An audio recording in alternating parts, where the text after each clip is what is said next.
오늘은 호세아서 10장 1절에서 8절 말씀을 가지고 물에 비친 달이라고 하는 제목으로 함께 말씀을 나누도록 하겠습니다. 사랑하는 성도 여러분, 혹시 여행 좋아하십니까? 여행을 가면 우리는 보통 다양한 곳을 둘러보기 위해 또 이것저것 돌아다니기 위해 낮에 여행을 하곤 하지만 가끔 보면 저녁이나 밤에 바라보는 자연 경관 또한 아름다운 모습을 우리가 보게 됩니다. 살아가며 여행을 했던 곳 중에서 잊혀지지 않는 장소가 하나 있습니다. 부모님이 현재 살고 계신 충청북도에 한 번은 부모님이 집에 갔다가 자전거를 타곤 했는데, 자전거를 타며 돌아가며 그 봤던 저수지에 날이 어둑어둑해진 그 분위기 속에 호수 위에 딱 떠올라 있는 그 달이 참 아름다워 보여서 아직도 몇 년이나 지난 그 광경이 머릿속에 강렬하게 박혀있는 기억이 있습니다. 우리 사랑하는 성도님들도 그런 호수 혹은 저수지 위에 떠올라 있는 아름다운 달을 보신 경험이 있을런지 모르겠습니다. 하늘에 떠 있는 달에 비해서는 흐릿해 보이고 물이 일렁일 때마다 달이 희미해져 보이지만 나름 그 나름대로의 운치가 있고 아름다움이 있지 않습니까? 그러나 그 호수, 그 저수지 위에 있는 달이 아름다워 보일지 몰라도 우리는 그것이 실제가 아니라는 것을 잘 알고 있습니다. 실제는 어디 있습니까? 바로 하늘 위에 있는 그 달이 진짜이고 그 물 위에 떠올라 있는 비쳐있는 달은 진짜가 아니라는 것을 우리는 잘 알고 있습니다. 그러나 성도 여러분, 누군가 만약 여러분들에게 이런 억지 주장을 한다면 뭐라고 말씀하시겠습니까? 와, 저 호수에 있는 달은 진짜다. 저 달이야말로 진짜 달이다. 저 달이 우리의 하늘을 밝게 비춰주고 저 호수에 떠있는 달이 사계절이 있게 만들며 저 호수 속에 있는 저 달이야말로 바다가 밀물이 들어오게 하고 썰물이 생기게 만드는 동력이다라고 말한다면 우리 성도님들이 과연 어떻게 반응하시겠습니까? 우리 사랑하는 성도님들, 사랑이 너무 많으셔서, 긍휼한 마음이 많으셔서 친절한 마음으로 답변을 해주고 싶으실 수도 있고, 또 그것에 대해서 바른 또 내용을 정정해주고 싶을지도 모르시겠지만 저는 그런 생각이 들었습니다. 참 미련하다, 어리석다라고 하는 생각이 먼저 들었던 것 같습니다. 왜냐하면 진짜 달은 사계절이 가능케 하고 바다가 몰려들고 빠지게 하는 밀물과 썰물이 가능케 하는 것은 저 호수 위에 떠있는 달이 아니라 하늘에 떠있는 저 진짜 달에 달려있는 것이기 때문입니다. 그런데 사랑하는 성도 여러분, 언뜻 보면 이 미련해 보이는 주장들, 호수 위에 있는 달이 진짜다, 저 달이 우리로 하여금 하늘을 밝히고 사계절이 가능케 하고 밀물과 썰물이 가능케 한다라고 하는 말을 우리가 들으면 미련하다라고 말하곤 하는데, 어쩌면 이러한 미련한 일들이 우리의 일상 가운데 반복되고 또 흔히 볼 수 있는 광경은 아닌지 다시 한번 생각해 보게 됩니다. 무슨 말이냐면, 우리 사랑하는 성도님들 잘 아시는 하나님의 말씀대로 세상을 만드신 분, 세상의 진짜 주관자가 누구십니까? 우리가 익히 잘 아는 대로 하나님께서 이 세상을 만드시고 지금도 운영하며 우리의 삶을 돌보고 계시지 않습니까? 그러나 세상의 수많은 사람들은 오늘도 이러한 사실을 외면한 채 이 문제에 대해서 세상을 누가 주관하시는가? 이 세상의 주인이 누구인가? 우리의 삶이 과연 누구 때문에 영이 되고 있는가라고 하는 이 질문 앞에 하나님이라고 하는 그 정답을 배제한 채 정답을 찾으며 이것이 나에게 힘이 된다, 저것을 거머쥐어야 한다, 내 삶은 이것 때문에 이루어져 왔다라며 하나님이 없는 상태에서 답을 얻으려고 하고 설명을 하려 하고 하나님이 아닌 다른 것들로부터 영원한 만족을 추구하고 있는 한편으로 어리석어 보이는 모습을 우리가 보게 되지 않습니까? 그런데 더욱더 비참한 광경이 있는 것 같습니다. 그것은 바로 무엇이냐면, 어쩌면 스스로를 가리켜 하나님의 백성이라고 말하는 우리 중에서도, 교회에 함께하고 있는 어쩌면 우리의 마음 가운데서도 한편으로는 주님을 주라고 고백하면서도 하나님만이 진정한 우리의 주권자라고 말하면서도 마음 한켠에는 세상의 것을 거머쥐어야 우리의 인생이 형통하다라고 하는, 더 많은 것을 붙잡아야 나를 의지할 만한 자가 있어야 내가 살아갈 만하다라고 말하는 생각들이, 한편으로 어리석다라고 말했던 이러한 사상들이 우리의 마음속에 알게 모르게 스며들어 있지는 않습니까?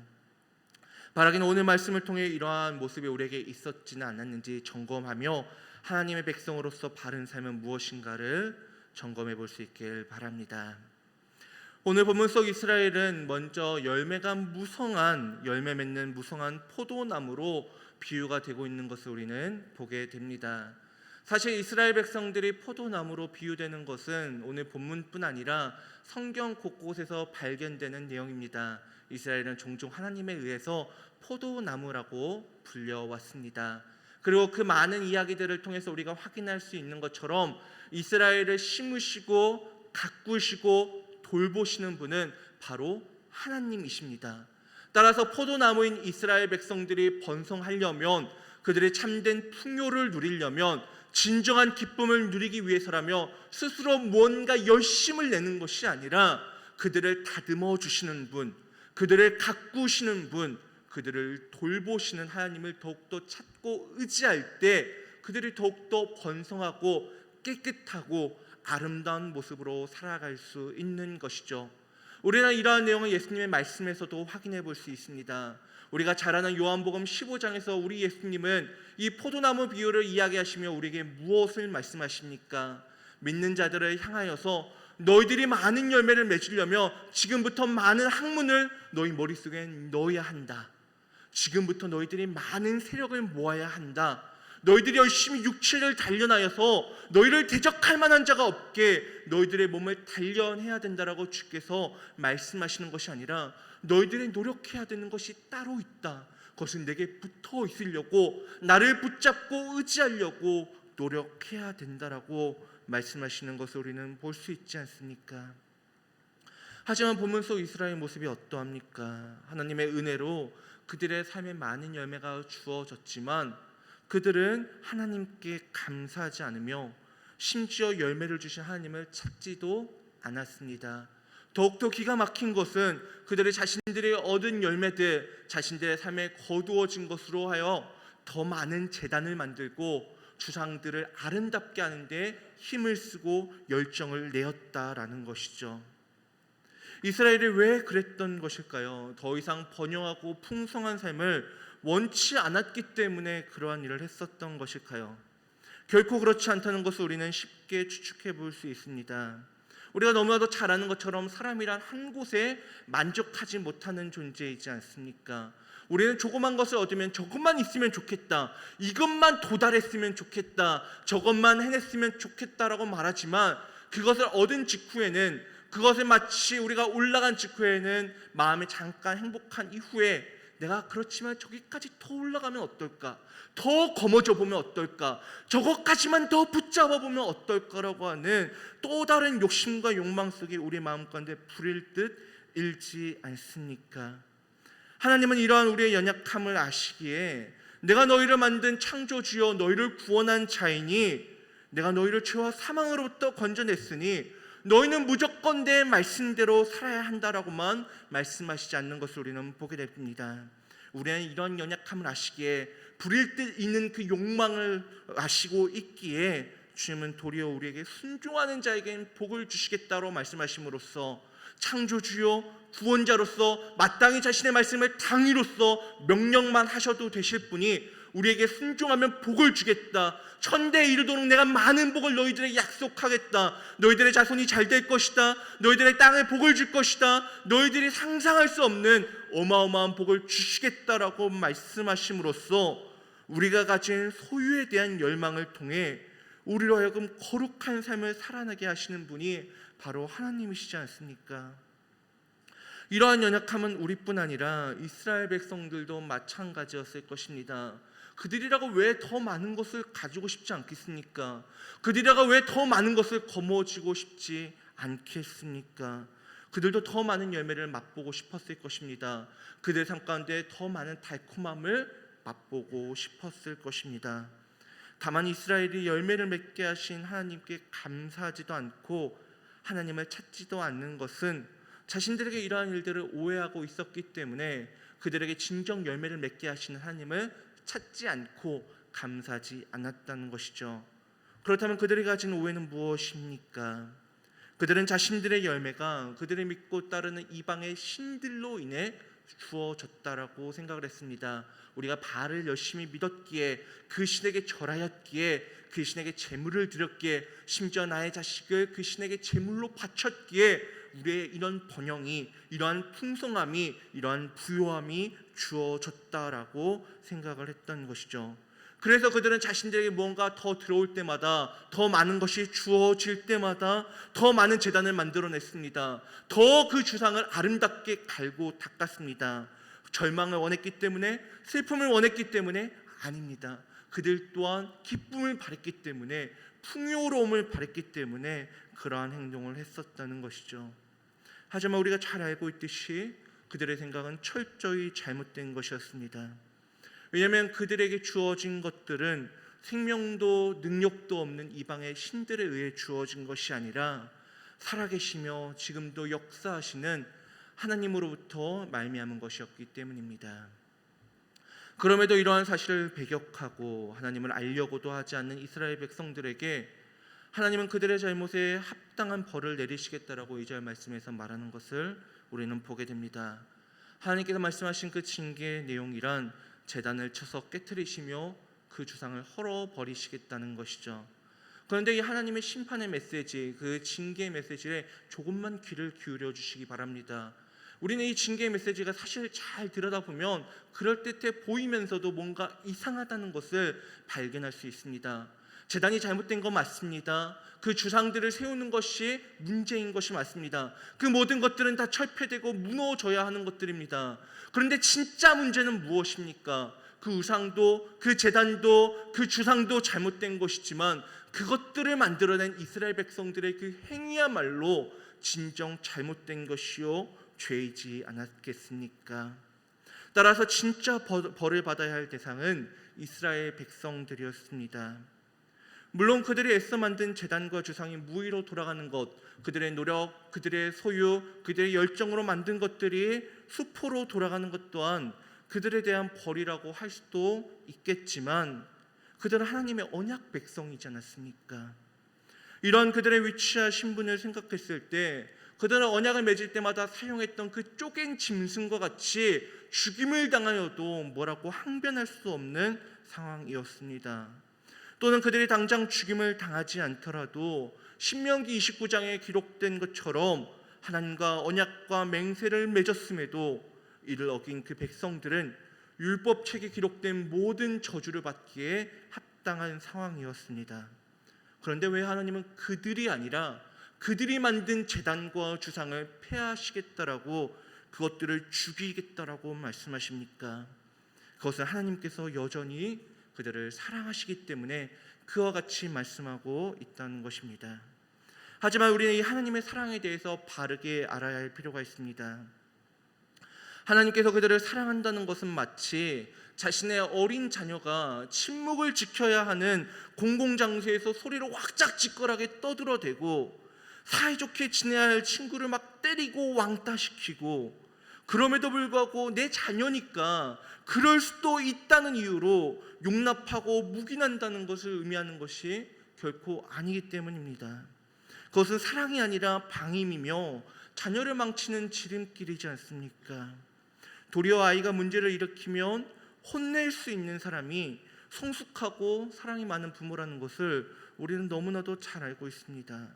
다만 진짜 성숙한 부모라면 아이고 잘못했을 때마다 무조건 혼내지는 않을 것입니다. 잘못했을 땐 엄히 혼내기도 하지만 때로는 조용히 타이르기도 하고, 어쩔 때는 자녀가 스스로 깨닫길 기다려주는, 정말로 답답하지만 갑갑하지만 저러면 안 되는 것을 알면서도 때때로는 인내하며 기다려주는 것이, 이처럼 다양한 아이의 상황과 문제에 알맞은 방법으로 아이를 양육하는 것이 바른 부모의 모습이지 않습니까? 하나님도 이와 마찬가지라는 것입니다. 하나님은 의를 사랑하시고 악을 미워하시는 분으로서 자신의 백성 곧 하나님의 자녀들 또한 그러한 삶을 살기 원하십니다. 이를 위해 하나님은 분명 하나님의 뜻대로 살지 않는 자녀들을 향해 히브리서 12장 말씀처럼 그들의 잘못을 꾸짖기도 하시고 때때로 그들을 채찍질하사 징계하시기도 하십니다.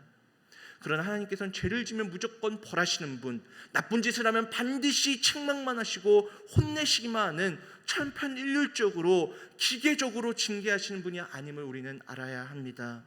왜냐하면 그분은 인격적이고 세상 어느 부모보다 사랑과 지혜가 많으신 분이기 때문입니다.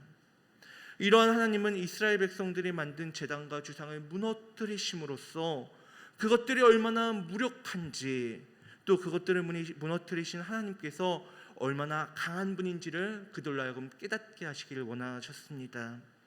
이를 통해 이스라엘 백성들이 자신들의 죄를 자복하고 뉘우치며 하나님께로 돌아오기를 바라셨던 것이죠. 하지만 끝내 그들은 돌아오지 않습니다. 그들이 만든 제단과 주상이 부서질 뿐 아니라 그들을 위하는 왕도 없고, 설령 좋은 왕이 세워지더라도 그들의 문제를 해결해 줄 수 없는 처참한 문제 상황 속에 놓이게 될지라도 그들은 여전히 하나님을 찾지 않는다라고 오늘 본문은 이야기합니다. 그저 하나님과 이웃 앞에서 계속해서 거짓을 쏟아내며 눈앞의 유익만을 추구하고 있다는 것이죠. 하나님은 이러한 그들의 삶의 모습을 바라보며 너희들의 삶이 마치 바디랑에 돋는 독초와 같다라고 말씀을 하십니다. 사람이 바디랑에 가는 이유가 무엇입니까? 거기서 나는 작물을 통해 배를 채우기 위해서, 굶주림을 해소하기 위해서 그 바디랑을 수고로이 가는 것이지 않습니까? 그리고 그 간 바디랑에다가 작물을 심는 것이지 않습니까? 그런데 그곳에 독초가 자라난다는 것은 그들이 노력한 끝에 자신들이 원했던 좋은 것을 얻는 것이 아니라 치명적이고 부정적인 결과를 얻게 됨을 의미합니다. 즉 그들의 악한 행동은 당장의 유익을 가져다 주는 것처럼 보이지만 그들의 이방의 신들을 섬기는 것, 이방을 따라가는 것, 계속해서 남을 속이고 거짓말하며 악을 행하는 그 모든 것들이 당장의 유익을 가져다 주는 것처럼 보이지만 그러한 행동들은 하나님으로부터 멀어지게 할 뿐 아니라 마침내 하나님으로부터의 심판을 초래한다는 것이죠.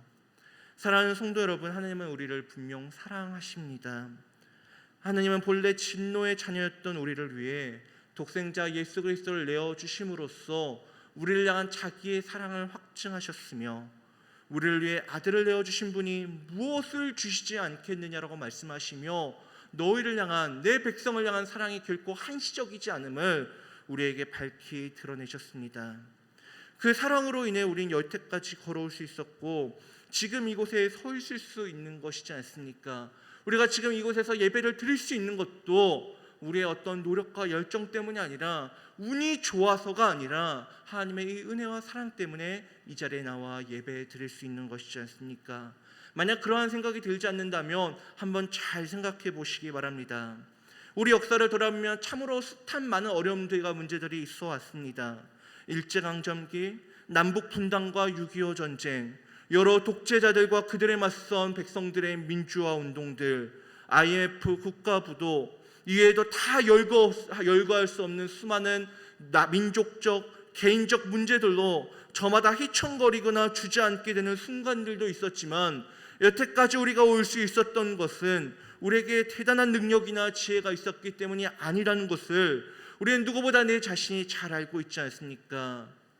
2022년 기준 대한민국에서 하루에 사망하는 자들의 숫자를 보니 무려 하루에 약 1000여 명이 매일같이 죽고 있다고 합니다. 범죄는 더 심각합니다. 하루에 4060건의 범죄가 우리나라에서 일어나고 있다고 합니다. 그런데 이러한 사망으로부터 이러한 범죄, 다양한 4000건이 넘는 범죄가 매일 빚어지고 있음에도 불구하고 우리가 이렇게 예배를 드리러 나올 수 있는 것은 우리가 운이 좋아서 그랬던 것이 아니라는 것이죠. 이 모든 것은 오직 하나님의 은혜와 사랑에 기인하여 우리가 이 자리에 앉아 있을 수 있고 예배를 드릴 수 있게 되었다는 것이죠. 그러나 우리는 때때로, 아니 자주 우리에게 주어진 것들이 내가 열심히 노력했기 때문에, 내가 밤낮 없이 열심히 노력했고 내 사업장에서 특허를 내려고, 내가 내 자녀도 어떻게든 한 푼이라도 더 벌게 하려고, 좋은 학교 가게 하려고, 더 많은 돈을 통장에 넣으려고 고군분투하고 씨름하고 남들을 짓밟고 경쟁에서 힘들게 쌓아왔기 때문에 내가 이것들을 얻을 수 있었다, 또는 상황이나 타이밍 등 운이 좋아서 잘 된 것이라고 우리는 착각하며 살아갈 때가 있다는 것이죠. 그래야 우리에게 일어난 일들로 인해 우리는 하나님께 감사하기는커녕 하나님을 찾기는커녕 우리의 몸을 하나님으로부터 등을 등진 채 세상으로 몸을 돌려 유익해 보이는 것들을 위해서 열심히 쫓아가며 도움이 될 수 있는 것들을 의존하며 살아가고 있진 않았습니까? 그렇게 우리는 더 많은 것을 원한다라고 말하면서도 정작 진정한 부요함으로부터 멀어지고 있지는 않습니까? 그러나 사랑하는 성도 여러분, 기억하시길 바랍니다. 진정한 부요함이란 세상을 만들고 다스리시는 하나님께 있다는 사실을 우리는 언제 어느 때나 기억해내야 합니다. 이는 단순히 하나님께서 우리에게 줄 수 있는 것이 세상에 줄 수 있는 것보다 더 많다, 하나님이 진정 부요하시다는 것이 세상보다 더 다양한 것을 너에게 줄 수 있다는 것을 의미하는 것이 결코 아닙니다.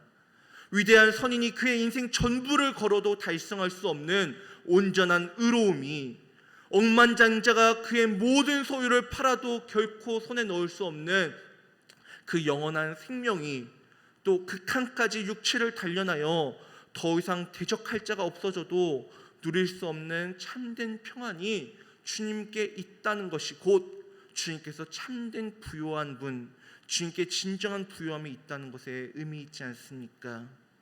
따라서 우리에게 주어진 것들이 부요하신 하나님께서 각 사람의 필요에 따라 공급해 주신 것임을 믿으며 계속해서 세상을 쫓아가는 것이 아니라 우리에게 이 모든 것들을 허락하고 우리에게 이것들을 주신 주님을 찾고 의지하며 살아갈 수 있는 우리 사랑하는 모든 성도님들 될 수 있기를 간절히 소망합니다. 앞서 말한 것처럼 하나님의 경고에도 이스라엘은 하나님을 찾지 않았습니다. 이에 5절부터 8절 말씀을 보면 하나님께서는 이제 그들을 향해 징계의 강도를 높이겠다라고 말씀하십니다. 그것은 바로 이스라엘이 섬기던 금 송아지를 아수르에 넘기시겠다는 것이죠. 이는 이스라엘 백성들에게 결코 일어나기를 원치 않았던 끔찍한 상황이었습니다. 왜냐하면 그들은 자신들의 신이 바로 금송아지라고 생각했기 때문입니다. 이 금송아지를 잃지만 않으면, 우리가 이 금송아지에게 열심히 경배하고 절하다 보면, 내가 가진 것 조금 남은 것에 바치다 보면 어떻게든 문제가 해소가 되겠지, 좋은 날이 오겠지, 마침내 활로가 열리겠지라며 기다려왔지만 문제는 해소되지 않고 어려운 상황이 지속되자 끝내 이스라엘은 아수르에 대한 조공으로 금송아지를 보내게 될 것이라고 주님은 말씀하십니다. 이 또한 단순히 이스라엘이 정치적, 경제적으로 아수르보다 약해서 그런 것이 아니라는 것이죠. 그것은 표면적인 이유가 될 수 있을지 몰라도 그들이 이러한 일을 당하는 것은 하나님의 징계에 있었다는 것입니다. 이스라엘은 이러한 징계를 받고 나서야 자신들의 섬기던 금송아지는 이스라엘 백성들은커녕 본인도 지키지 못하는 거짓 신이었으며 그들의 신이라 부르며 섬겼던 자신들의 행위야말로 참으로 부끄럽고 무익한 일이었음을 깨닫게 될 것입니다. 그것이 얼마나 부끄러운 일인지 8절을 보니 이 일을 당한 이스라엘이 산을 향하여 우리를 제발 좀 가려달라, 작은 산아 우리를 덮어서 이 부끄러운 일이 드러나지 않게 해달라고 요청하는 것을 우리는 보게 됩니다. 사랑하는 성도 여러분, 하나님은 호세아를 통해 이스라엘의 문제를 경고하시며 그들의 죄로부터 돌아서기를 촉구하셨습니다. 하나님께서 이스라엘에게 베풀어 주신 은혜를 기억하지 못하고 그 은혜를 알지 못한 채 하나님을 외면한다면 징계가 주어질 것이라는 메시지를 통해서 말입니다. 그리고 하나님은 이스라엘 이야기를 통해 우리에게도 같은 내용을 전하고 계십니다. 우리 또한 하나님의 은혜를 기억하지 못하고 하나님을 외면한 채 세상의 것만을 찾고 의지한다면 징계와 수치를 당하게 된다고 말입니다. 그 징계와 수치가 결코 가벼운 일은 아니지만 그렇게라도 우리의 잘못을 깨닫고 돌아설 수 있다면 얼마나 감사한 일입니까? 그런데 왜 내 삶 가운데 이러한 일이 일어나야 하는가라며 원망하며 우리의 삶 가운데 문제가 생겼을 때, 어려움이 생겼을 때 그 마음을 주님께로 돌이키지 않는다면 우리는 마지막 날 진정한 징계와 수치를 경험하게 될 것입니다. 그 진정한 징계와 수치는 무엇입니까? 그것은 죄의 삭슨 사망이라는 로마서 6장 23절의 말씀처럼 우리가 세상에서 많은 것을 누리고자 열심히 살아왔던 삶, 남들과 경쟁해서 이기고자 다퉈왔고 힘들게 살아왔던 그 삶의 끝에 우리에 대한 삶의 판결이 너 잘못 살았다라고 말하는 유죄 판결을 받는 것과 함께 그러한 삶의 대가로 지옥이라는 영원한 형벌을 겪게 되는 징계와 수치가 우리에게 주어지지 않겠습니까? 사랑하는 성도 여러분, 혹시 스스로를 하나님의 백성이라고 말하면서도 정작 살아가는 모습은 하나님을 찾기보다 세상에서 더 많은 것을 거머쥐기 위해 힘쓰고 하나님을 의지하기보다 세상의 것들을 의지하기에 애쓰고 있지는 않습니까? 아니 어쩌면 더 멀리 찾지 않고 오늘 하루 우리의 삶이 그래오지는 않았습니까? 만약 그랬을지라도 실망하지 마시기 바랍니다. 왜냐하면 살아있다면 아직 늦지 않은 것이기 때문입니다. 지금이라도 그 마음을 하나님께로 돌이켜 하나님을 찾고 의지하는 삶을 살 수 있길 바랍니다. 하나님을 찾고 의지하라는 말은 우리가 세상에서 누릴 수 있는 모든 평안과 행복을 포기하라는 말이 결코 아닙니다. 우리에게 진정한 평안과 행복을 주실 수 있는 분이 하나님이라는 사실을 인지하고 이를 위해 하나님을 더욱 찾고 의지하라는 것이죠. 바라기는 하나님 안에서 하나님이 여러분들을 위해 예비하신 은혜와 기쁨을 누리며 살아가는 삶이 되시기를 간절히 소망합니다. 말씀을 맺겠습니다. 우리가 여태까지 지내온 것 그리고 지금 이렇게 있을 수 있는 것은 결코의 우리의 능력과 지혜 때문이 아님을 말씀을 통해 다시 한번 점검해 보았습니다. 그 모든 것은 우리를 사랑하시는 하나님의 은혜가 있었기에 가능했던 것이죠. 그러니 우리는 하나님을 늘 찾고 의지하고자 애써야 합니다. 세상의 것을 쫓는 것이 아니라 하나님 내가 어디로 가야 합니까? 내가 어디에 머물러야 합니까? 늘 주님을 찾고 의지해야 한다는 것이죠. 그것이 진정 참된 만족과 행복의 비결이라는 것입니다. 하지만 우리가 그것을 알고 지금 배웠다라고 하여 이 교회 문 밖을 나가면 곧장 이것이 쉽게 실천이 되고 늘상 행동할 수 있는 것은 아닐 것입니다. 왜냐하면 하늘에 뜬 달이 진짜임을 아는 사람에게는 호수의 달이 진짜라고 말하는 사람이 미련해 보이겠지만 호수에 뜬 달이 진짜라고 생각하는 사람에게는 하늘에 뜬 달이 진짜라고 말하는 사람이 도리어 미련해 보이기 때문에 그렇습니다. 이처럼 하나님을 찾고 의지하는 우리의 모습을 바라보며 세상 사람들은 미련하다라고 도리어 우리에게 손가락질 할 것입니다. 행복과 만족을 원한다면서 왜 더 높이 올라가려고 애쓰지 않는가? 더 많은 것을 얻고자 하지 않는가? 더 강한 힘을 기르고자 애쓰지 않는가? 왜 하나님을 찾는다라고 하는 헛된 말이나 하고 있는가라며 도리어 우리를 미련하게 여길 것입니다. 그러나 기억하시길 바랍니다.